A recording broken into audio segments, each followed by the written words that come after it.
Bruce Berry with Pro Tube Fly Systems. We're down here in Eugene, Oregon at the Caddisfly shop, and we're going to play with some Pro Tube flies today.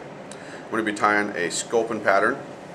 A lot of guys think of tube flies, they think of steelhead flies right off the bat. Not a whole lot of guys talk about trout flies, so this is a great trout fly. You can do it in a range of colors, and it's equally as good for steelhead as well. So to get going, the first thing we do is take a Pro Flexi needle. This is a 110mm needle, mount it in a vise. It can either go in the front of the jaws. Regal I like to tip up and put a little bit further back, and it has the ability to be custom cut. Once that's in the vise, you're ready to go with the tube. What we're using today for this fly is called a Pro Micro Tube. It's a one size 7 color tube, and it's to be used with what we call a hook guide. This is just a silicone flexible rubber that attaches the hook at the end when to go fishing. The first thing I'm going to do is take the Pro hook guide, slide that on the needle, get that out of the way. That makes it easier to attach to the tube once you're done tying. And I just push the tube on, I'm ready to tie. Okay, the first thing for this Sculpin is I'm going to put a little bit of weight on it. This is called a Pro drop weight. That's a 4mm weight. There's bullet weights, there's different sizes, so just adjust the weight according to where you want the fly in the water column. And I'm going to start some thread. I'm just going with a 6/0 black thread. And we are spinning some hair on here, but if I'm careful I won't break the 6/0. Hopefully, we'll see how that works out. Okay, so the weight's on and attached. The next thing I do, this is a UV polar chenille olive.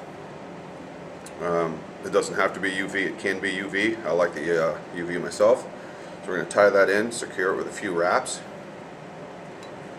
And I just want to put maybe 4 turns or so of the polar chenille. Okay, for the next step, we're just using an olive variant rabbit. And what I've done, I don't know if you can see this on the video, is I just took some Christmas gift scissors, like Fiskars, and made a little taper cut to it. It allows the fly to whip easily in the water, gives it a lifelike deal. And when the rabbit leather gets wet, it remains a little bit easier to cast. What I like to do for the rabbit strips is just drop a dot of Zap-A-Gap on there. Any kind of cyan or acrylic glue will do. Lay the rabbit strip down right on top of your dot of glue and secure that with a few wraps. Step 2 of the sticky Sculpin's done. Okay, from here we're going to put some barred marabou on this fly. And you can see that I've pretty much torn all the marabou off of this. We just want the short stuff up at the tip so that the marabou doesn't actually end up longer than the rabbit strip itself. So what I'm going to do is I take 2 of these things, take most of the length off, I tie in at the tip, and I'll use 2 of them instead of 1, so I get some bulk. I'll do 2 turns with 2, which will give me a total of 4 turns. So tie one in just like that, tip first, tie that right on top of the first one, advance the thread forward down the tube a little bit,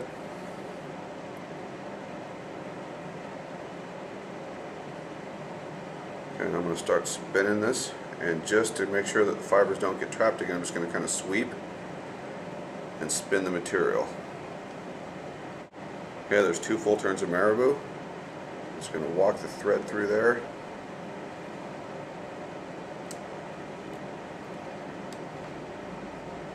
Secure that with a couple of wraps. Okay, there we go.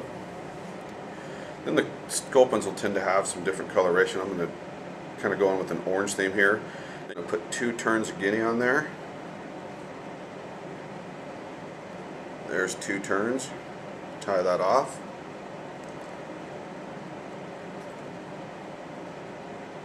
I'm going to tie it in tip first and just made a couple of spins. There we go, we're looking pretty good. See, we've got a couple of little pectoral fins prepped here. This is just a couple of pieces of partridge off of partridge skin.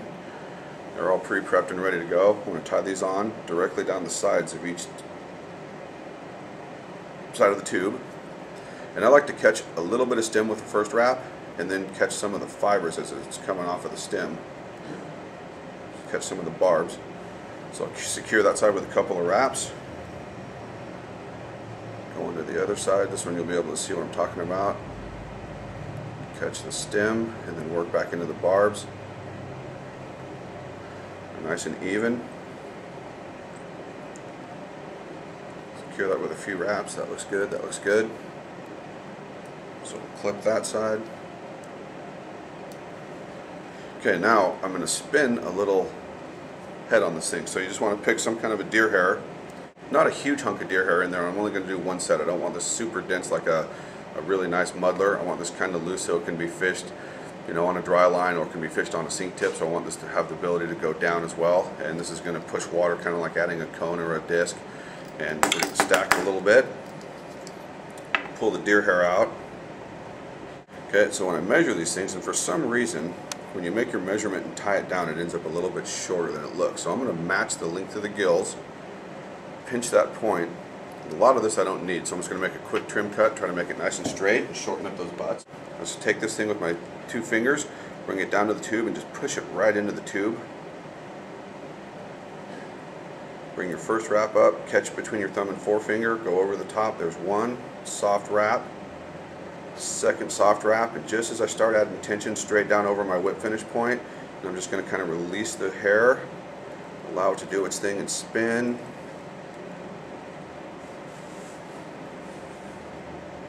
Go. Okay, now what I'm going to do is just put a couple of wraps on there and just kind of work the thread through the head. This is going to help keep it solid to the hook. And I'm just kind of wiggling the thread through that hair so I don't trap it. What I do is sweep this back, throw a few wraps in front. It's a little bit tricky to keep some of the shorter hairs out of there. Okay, then we're going to whip finish it.